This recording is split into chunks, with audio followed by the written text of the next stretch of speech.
యేసు ప్రభు భూమి మీద తన పన్ను జరిగించుకొని తను మరణమును గెలిచి తిరిగి లేచినప్పుడు తన ఒక మాట అంటాడు. ఏంటిదని అంటే, all authorities given unto me. సర్వాధికారము నాకు అనుగ్రహించబడింది. That's why he is holding the keys. అందుకే ఆయన తాళపు చెవుతులు. అన్ని నామముల కంటే పైనామం తనకు అనుగ్రహించబడింది.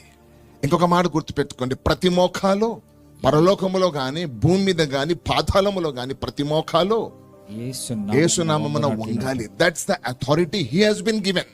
అన్నిటిపైన, ఆల్ ఆన్ ఎవ్రీథింగ్ అనంట, he is having the authority. అన్నిటిపైన ఆయన అధికారం కలిగి ఉన్నాడు. అన్నిటిపైన ఉన్నాడు ఆయన. The sovereign God, head of everything.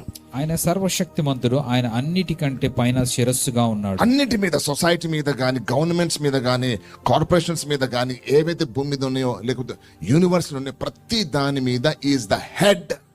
ఆయన వాటన్నిటికి కూడా పైన ఉన్నటువంటి వాడు, అన్నిటి పైన ఉన్నవాడు. అంగం గురించి మాత్రమే దేవుడు అంటాడు, ఆయన స్థానికి మాత్రమే శిరస్సు. He is a sovereign lord.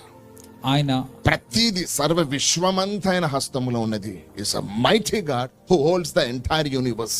సర్వ విశ్వాన్ని ఆయన చేత కానీ పట్టుకున్నటువంటి ఒక్కదాని మీదనే ఇక్కడ స్పష్టంగా మనకు అర్థమవుతుంది, శిరస్సు is the head over the church అని ఉంటది.